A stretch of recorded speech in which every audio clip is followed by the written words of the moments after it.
This assistive spoon comes in two main components, the first being the spoon itself. The spoon is 168 millimeters long, and the capacity is that of a normal spoon, so about 1 tablespoon. It's a little bit thicker in the handle to accommodate the magnet on the bottom and the canvas strap on top, which can be adjusted with Velcro. The second component is the stand. The stand is 127 millimeter wide base with a magnet resting 205 millimeters above the surface. We had these measurements in mind so that the magnet would be around chin height and so that the base would be wide enough to hold our weight. The weight keeps the stand in place when it's in use so that the magnet can be operated without moving the stand.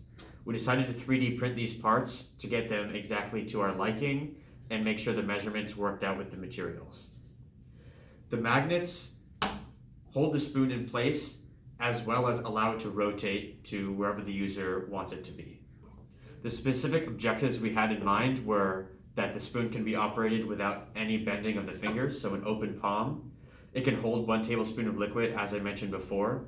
The user does not have to bend their elbow at all when using the spoon, and they can get the food from the bowl to their mouth in less than 30 seconds.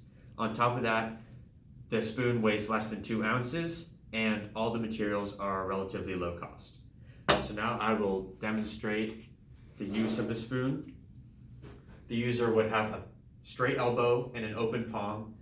They would get the spoon off the stand, fill it with food, put the spoon back on the stand, and then they would be able to rotate it to their liking so they could eat out of it and then repeat the process.